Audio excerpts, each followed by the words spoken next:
When Randolph Carter was 30, he lost the key of the Gate of Dreams. Prior to that time, he had made up for the prosiness of life by nightly excursions to strange and ancient cities beyond space and lovely, unbelievable garden lands across ethereal seas.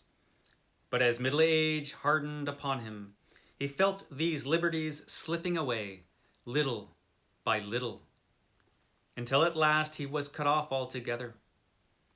No more could his galleys sail up the river Eucrinus, past the gilded spires of Thrawn, or his elephant caravans tramp through perfumed jungles in Cled, where forgotten palaces with veined ivory columns sleep lovely and unbroken under the moon. He had read much of things as they are, and talked with too many people. Well-meaning philosophers had taught him to look into the logical relations of things and analyze the processes which shaped his thoughts and fancies. Wonder had gone away, and he had forgotten that all life is only a set of pictures in the brain, among which there is no difference betwixt those born of real things and those born of inward dreamings, and no cause to value the one above the other. Custom had dinned into his ears a superstitious reverence for that which tangibly and physically exists, and had made him secretly ashamed to dwell in visions. Wise men told him his simple fancies were inane and childish, and he believed it because he could see that they might easily be so. What he failed to recall was that the deeds of reality are just as inane and childish, and even more absurd because their actors persist in fancying them full of meaning and purpose, as the blind cosmos grinds aimlessly on from nothing to something, and from something back to nothing again, neither heeding nor knowing the wishes or existence of the minds that flicker for a second now and then in the darkness. That is from The Silver Key. An interesting story by H.P. Lovecraft. It's not a horror story, really, but it is a strange, weird story. It is one of the dream cycle of stories that feature his character Randolph Carter. Randolph Carter is in quite a few H.P. Lovecraft stories. And this is, to me, one of the more interesting ones, The Silver Key. This was written in 1926. It didn't arrive in print until it arrived in Weird Tales in January 1929. And the editors told Lovecraft that readers violently disliked it. I kind of understand that because it's not a bad story at all. It's a pretty interesting story to me. But it's not what you expect from Lovecraft. It's not a horror story. There's nothing really scary in it. It is a fantasy tale, but it's mostly about his character Randolph Carter. Now, Randolph Carter isn't like a stand-in for Lovecraft exactly. Randolph Carter's life is a bit different than Lovecraft's, but there's a lot of Lovecraft in Randolph Carter, and Lovecraft's able to inject some of his philosophy of life into Randolph Carter and this particular story. Lovecraft does this in a couple stories. This one and The Dream Quest of Unknown Kadath, which I'll be getting to eventually. But this one, even though it takes place after that story, I wanted to talk about first, because it's an interesting one. So Randolph Carter is a writer, just like H.P. Lovecraft, and he also delves into the unknown now and then, and he also up to this point, has the key to the gate of dreams. He can enter the dreamlands. Now, it's a little uncertain what the dreamlands are, although they feature in several of Lovecraft's stories. Most notably, Dream Quest of Unknown Kadath. It's hard to know whether the dreamlands actually exist in some place, like another dimension, or whether the dreamlands are a place that is created by the combined dreams of certain people. It's unknown, but some of the characters that show up in Lovecraft stories do show up now and again in the Dreamland story. Pickman from Pickman's Model makes a memorable reappearance, for example, in the Dream Quest of Unknown Kadath. And Randolph Carter, in this story, has lost the key to the Gate of Dreams. And the way he loses this key is just as was described in that opening section that I read. He has lost his sense of wonder. And he's been drawn in to pay more attention to everyday reality. And the more he becomes involved in everyday reality, he loses that sense of wonder that he once had as he's drawn into everyday reality and our basic, adult responsibilities. The more he's drawn into that, he just loses his sense of wonder and therefore loses the key to the Gate of Dreams.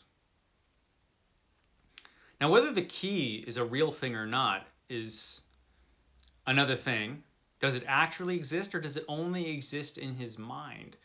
It's hard to say. So Randolph Carter, he's lost his ability to dream these fantastic dreams, and so now he just dreams like everyday boring dreams, like the rest of us. But at one time, he was able to really go out there in his dreams into the dreamlands. And so he decides to live all these different lifestyles to try to spice up his life. And nothing works for this guy. And so he's getting older and older. And he has all these prosaic dreams and nothing's working. And so finally he just kind of gives up on all these things that he's attempting. And eventually, a bit of that wonder starts coming back into his dreams. A little bit at a time. And at one point, I'll read you this little section because this is the section where he regains his key to the Gate of Dreams. And this is the section here. Then one night, his grandfather reminded him of a key. The gray old scholar, as vivid as in life, spoke long and earnestly of their ancient line, and of the strange visions of the delicate and sensitive men who composed it. He spoke of the flame-eyed crusader who learned wild secrets of the Saracens that held him captive, and of the first Sir Randolph Carter who studied magic when Elizabeth was queen. He spoke, too, of that Edmund Carter who had just escaped hanging in the Salem witchcraft, and who had placed in an antique box a great silver key handed down from his ancestors. Before Carter awaked, the gentle visitant had told him where to find that box, that carved oak box of archaic wonder, whose grotesque lid no hand had raised for 2 centuries. In the dust and shadows of the great attic he found it, remote and forgotten, at the back of a drawer in a tall chest. It was about a foot square, and its Gothic carvings were so fearful that he did not marvel no person since Edmund Carter had dared to open it. It gave forth no noise when shaken, but was mystic with the scent of unremembered spices. That it held a key was indeed only a dim legend, and Randolph Carter's father had never known such a box existed. It was bound in rusty iron, and no means was provided for working the formidable lock, Carter vaguely understood that he would find within it some key to the lost gate of dreams, but of where and how to use it his grandfather had told him nothing. An old servant forced the carven lid, shaking as he did so at the hideous faces leering from the blackened wood, and at some unplaced familiarity. Inside, wrapped in a discolored parchment, was a huge key of tarnished silver covered with cryptical arabesques, but of any legible explanation there was none. The parchment was voluminous, and held only the strange hieroglyphs of an unknown tongue, written with an antique reed.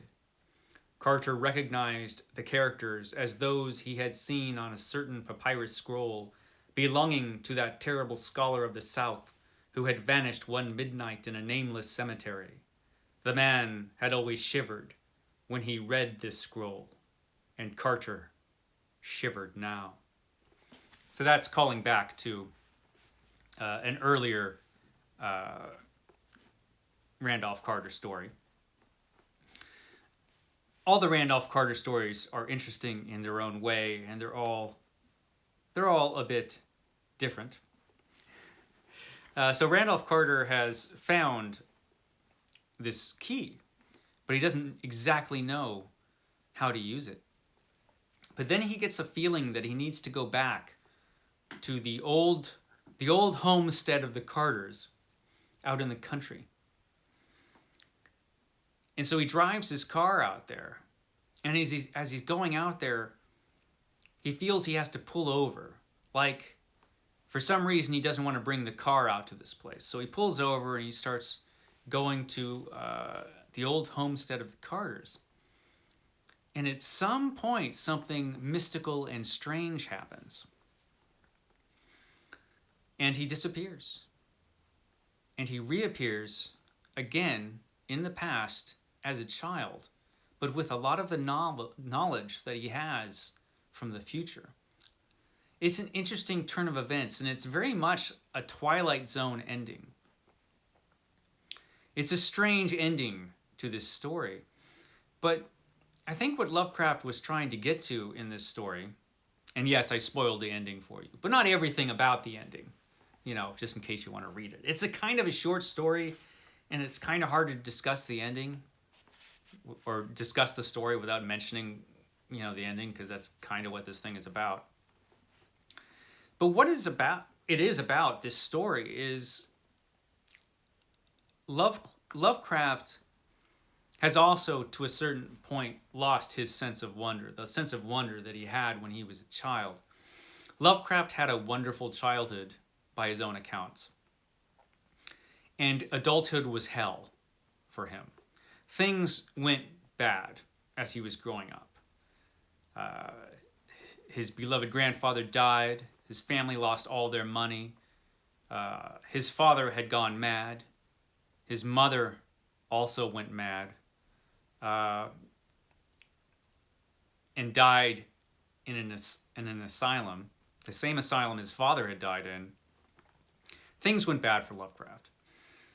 And so he always looked back to that time when he was a child, when life was happy and wonderful. And he always wanted to regain, I think, that sense of wonder, which is probably one of the reasons he liked the things that he liked, the type of fiction that he enjoyed. He wanted to escape reality, not take part in it. At the same time, he was a realist. He knew what reality was. He didn't believe in anything supernatural. He didn't believe in magic. But he also knew that because reality is what it is, and that the universe doesn't really care about us at all, and there's nothing in the universe outside of ourselves that does, that reality is only as important as we let it be. And so he didn't feel bad about escaping into his dreams or his fantasies. He thought there was a certain sense in that. And he's writing about that in this story.